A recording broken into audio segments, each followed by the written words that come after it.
ہم اپنا آج کا سبق شروع کرتے ہیں۔ اعوذ باللہ من الشیطان الرجیم، بسم اللہ الرحمن الرحیم۔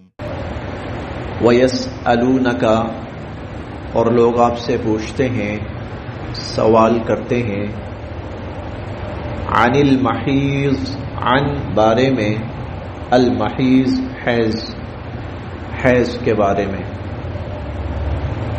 قل، آپ فرما دیجئے، ہوا وہ، اذا ایک گندگی ہے،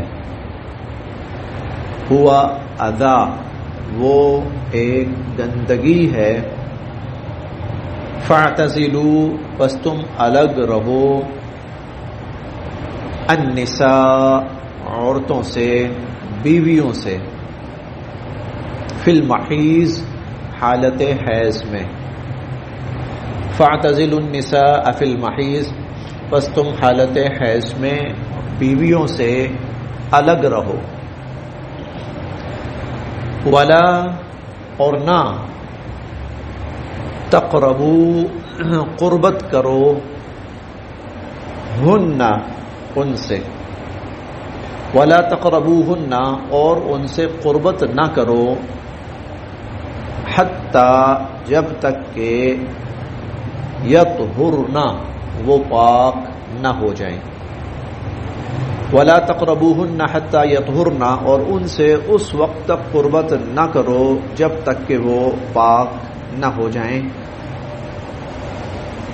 فَإِذَا پھر جب، تطہرن وہ خوب اچھی طرح پاک صاف ہو جائیں، فَإِذَا تطہرن پھر جب وہ خوب اچھی طرح پاک صاف ہو جائیں، فَأْتُوا تو پھر تم آ سکتے ہو، ہن ان کے پاس، فَأْتُوهُنَّ تو تم آ سکتے ہو ان کے پاس، من حیث جہاں سے،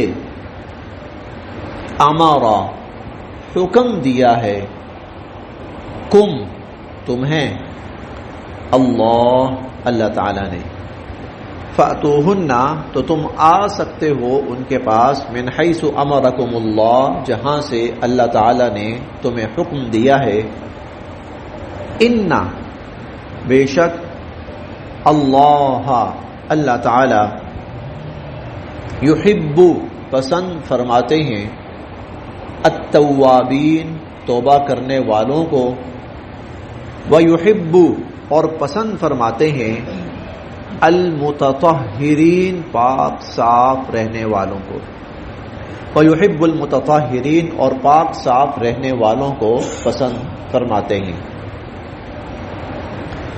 آج کا جو سبق ہے، یہ آیت بھی اور اگلی آیت بھی، یہ شادی شدہ حضرات کے لیے۔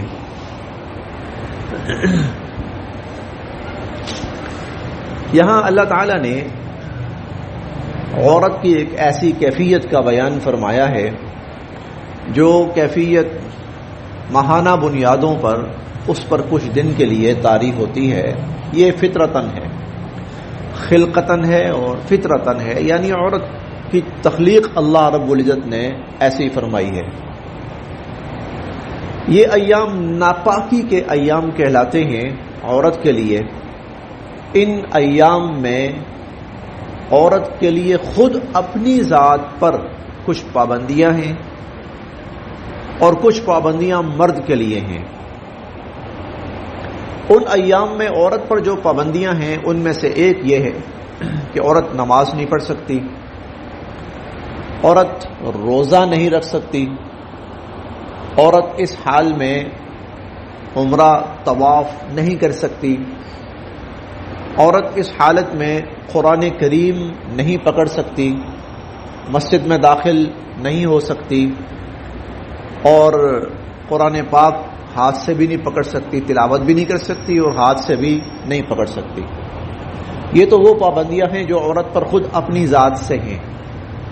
اس حوالے سے جو خاوند ہے کچھ پابندیاں اس پر بھی ہیں، اور وہ پابندی یہ ہے کہ جب تک عورت کی یہ کیفیت ہے، اور یہ تقریباً 3 سے لے کر 10 دن کے درمیان مختلف خواتین کی مختلف ترتیب ہوتی ہے، تو جب جتنے دن یہ ایام رہیں ان ایام میں خاوند اپنی بیوی کے ساتھ صحبت نہیں کر سکتا، اٹھ سکتا ہے، بیٹھ سکتا ہے، اس کے ساتھ بیٹھ کر کھا پی سکتا ہے، عورت کھانا بنا سکتی ہے، عورت کپڑے دھو سکتی ہے، عورت کے ساتھ بیٹھا جا سکتا ہے، بیوی کے ساتھ لیٹا جا سکتا ہے، یہ سب کچھ ہے، لیکن ایک جو ان کا خاص ریلیشن ہے وہ الاؤ نہیں ہے۔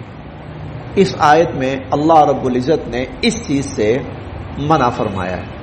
پھر دیکھ لیتے ہیں ہم، وَيَسْأَلُونَكَ، لوگ آپ سے پوچھتے ہیں، عن المحیض، حیض کے بارے میں، قل، آپ فرمائیے، ہوا اذا، وہ ایک گندگی ہے۔ دراصل چونکہ یہ مسلمان ہو، غیر مسلم ہو، یہودی ہو، عیسائی ہو، ہندو ہو، ہر عورت کے ساتھ یہ معاملہ ہے۔ اب اسلام سے قبل مشرکین اور یہود، ان دو کا طرز عمل یہ تھا ایسی عورت کے بارے میں کہ وہ اس کو بالکل منحوس، ناپاک سمجھ کرنا الگ کر دیتے تھے۔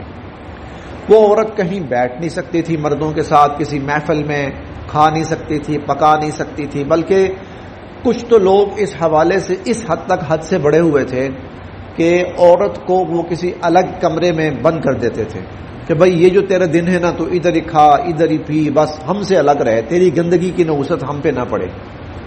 مشرکین میں بھی کہیں کہیں یہ تھا، یہود میں یہ بہت تھا۔ دوسری طرف نصارہ تھے، وہ اس معاملے میں بالکل برعکس کیفیت میں تھے۔ وہ کہتے تھے جو بھی دن ہے، جو بھی حالت ہے، جو مرضی کرو، جب مرضی کرو۔ اللہ رب العزت نے ان دونوں کے درمیان میں اعتدال کی شکل ایمان والوں کو عطا فرمائی، اور وہ یہ کہ ان ایام میں عورت کے ساتھ ایک خاص تعلق ہے، اس کا اپنانا منع ہے، باقی اس کے ساتھ اٹھنا، بیٹھنا، کھانا پینا اور گفتگو، ہنسی مذاق، وہ سب جائز ہے۔ عورت کھانا بنا سکتی ہے، عورت محافل میں شرکت کر سکتی ہے، بس وہ کام جن میں عبادت کا خاص پہلو ہے، کچھ عبادت خاص پہلو ہے جن کے لیے طہارت شرط ہے، وہ اعمال عورت نہیں کر سکتی، باقی اس کے لیے باقی چیزیں اس کے لیے جائز ہیں۔ وَيَسْأَلُونَكَ، اور یہ لوگ آپ سے پوچھتے ہیں، عن المحیض، حیض کے بارے میں، قل هو اذی، آپ کہیے کہ وہ ایک گندگی ہے، فاعتزلوا، بس تم الگ رہو، النساء، بیویوں سے، فی المحیض، حالت حیض میں، الگ سے مراد وہ مخصوص کیفیت، ولا تقربوهن، اور ان سے قربت نہ کرو، قربت سے مراد بھی یہاں وہ خاص ریلیشن، حتی یطہرن، جب تک کہ وہ پاک صاف نہ ہو جائیں، فَإِذَا تَطَهَّرْنَ، جب وہ خوب پاک صاف ہو جائیں۔ اب خوب پاک صاف کیا ہے، یہ تھوڑا سا لفظ تھوڑا سا قابل توجہ ہے۔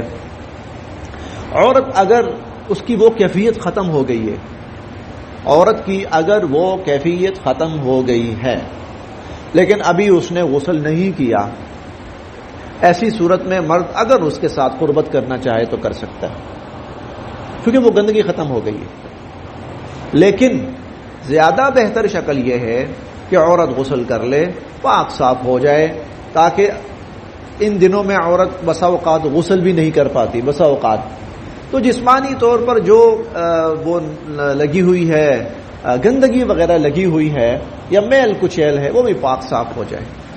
اسی لیے زیادہ بہتر یہ ہے کہ عورت غسل کر لے، اس کے بعد غسل کر کے پاک ہو جائے، اس کے بعد مرد اس کے ساتھ قربت کرے۔ ہاں اگر اس سے پہلے بھی کر لیتا ہے، غسل نہیں کیا عورت نے، ہاں اس کی وہ کیفیت ختم ہو گئی، اس کے ایام ختم ہو گئے، تو جائز ہے۔ فَإِذَا تَطَهَّرْنَ، اور جب وہ عورتیں خوب پاک صاف ہو جائیں، فَاتُوهُنَّ، تو تم آ سکتے ہو اب ان کے پاس، مِنْ حَيْثُ أَمَرَكُمُ اللَّهُ، لیکن وہاں سے جہاں سے اللہ نے تمہیں حکم دیا ہے۔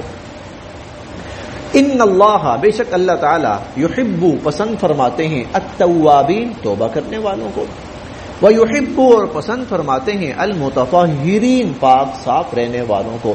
یہ دو جملے بڑے میننگ فل ہیں، یہ دو جملے بڑے ہی گہرے ہیں۔ پہلا یہ ہے اللہ پسند فرماتے ہیں توبہ کرنے والوں کو، مطلب کیا ہے؟ ایک عجیب سا معاملہ چل رہا ہے، عورت کے ساتھ ایک کیفیت چل رہی ہے، تو یہاں پر اللہ پسند فرماتے ہیں توبہ کرنے والوں کو۔ مطلب کیا ہے؟ ہو سکتا ہے کبھی تم سے غلطی ہو گئی ہو، ایسی حالت میں تم عورت کے قریب چلے گئے ہو جبکہ تمہیں نہیں جانا چاہیے تھا، تو تم نے گناہ کر لیا ہے، تو توبہ کرو۔ اللہ توبہ کرنے والوں کو پسند کرتا ہے۔ اگلا جملہ، اور اللہ پاک صاف رہنے والوں کو پسند فرماتے ہیں۔ مطلب کیا ہے؟ آئندہ سے ایسا نہ کرنا۔ تم اگر پاکی کی حالت میں جاتے ہو نا، اللہ کو یہ پسند ہے، ناپاکی کی حالت میں جاتے ہو اللہ کو پسند نہیں ہے۔ اللہ ناپاکی والوں کو پسند نہیں کرتا، اللہ تو پاک صاف والوں کو پسند کرتا۔ پہلا جملہ ماضی سے متعلق، دوسرا جملہ مستقبل سے متعلق۔ اگر غلطی ہو گئی ہے توبہ کر لو، اللہ سے معافی مانگ لو، اور آئندہ کے لیے اللہ پاک صاف رہنے والوں کو پسند فرماتے ہیں۔ نساؤکم، نساء بیویاں، کم تمہاری، نساؤکم تمہاری بیویاں، حرث کھیتی ہیں، کھیتی، لکم تمہارے لیے، نساؤکم حرث لکم تمہاری عورتیں تمہارے لیے کھیتی ہیں، فأتو بس تم آؤ، حرثکم اپنی کھیتی پر، انا جیسے بھی، شئتم تم چاہو، انا شئتم جیسے بھی تم چاہو تم اپنی کھیتی کے پاس آ سکتے ہو، وقدموا اور آگے بھیجو، لانفسکم اپنی جانوں کے لیے، وقدموا لانفسکم اور اپنی جانوں کا مستقبل بناؤ، مستقبل تلاش کرو، مستقبل ڈھونڈو، واتقوا اللہ اور اللہ سے ڈرتے رہو، واعلموا اور جان رکھو، انکم بے شک کہ تم، ملاقو اللہ سے ملنے والے ہو، تمہاری اللہ سے ملاقات ہونے والی ہے، وبشر اور آپ خوشخبری سنا دیجئے، المؤمنین ایمان والوں کو، وبشر المؤمنین اور آپ ایمان والوں کو خوشخبری سنا دیجئے، نساؤکم حرث لکم تمہاری عورتیں تمہارے لیے کھیتی ہیں۔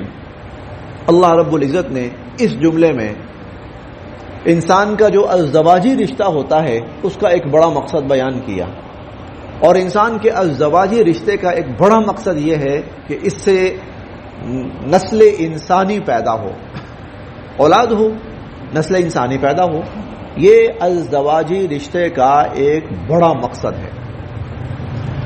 اسی لیے ایک حدیث مبارکہ میں حضور علیہ الصلوۃ والسلام فرماتے ہیں، تناکحوا تناسلوا توالدوا، نکاح کرو تاکہ تمہاری اولادیں ہوں اور تمہاری نسلیں آگے بڑھیں، تمہاری اولادیں ہوں اور تمہاری نسلیں آگے بڑھیں، یہ حضور علیہ الصلوۃ والسلام کا فرمان مبارک ہے۔ آگے آپ نے یہ بھی فرمایا، فإنی مکاثر بکم الامم، اگر تمہاری اولادیں ہوں گی اور کثرت سے اولادیں ہوں گی تو تمہاری تعداد زیادہ ہو جائے گی، تمہاری تعداد زیادہ ہوگی، کل قیامت والے دن باقی امتوں کے سامنے اپنی امت کی کثرت پہ میں فخر کروں گا۔ تو نکاح کا ایک مقصد نسل انسانی کا بڑھنا ہے اور حضور علیہ الصلوۃ والسلام کی امت میں اضافہ ہے۔ اسی لیے اللہ تعالیٰ یہاں اس جملے کو بیان فرما رہے ہیں، نساؤکم تمہاری بیویاں حرث لکم بمنزلہ کھیتی کے ہیں۔ اب کھیتی سے کیا مقصود ہوتی ہے؟ پیداوار۔ لہذا جب تم نکاح کرو، شادیاں کرو، تو یہ چیز مد نظر رکھو کہ اللہ پاک تمہیں اولاد عطا فرمائے۔ فأتو آؤ، حرثکم اپنی کھیتیوں کے پاس، انا شئتم جیسے بھی تم چاہو۔ یہاں کچھ لوگ تھوڑا سا غلط سمت میں چلے گئے، وہ کہتے ہیں یہاں اس سے پوائنٹ مراد ہے، جبکہ پوائنٹ مراد نہیں ہے، پوزیشن مراد ہے۔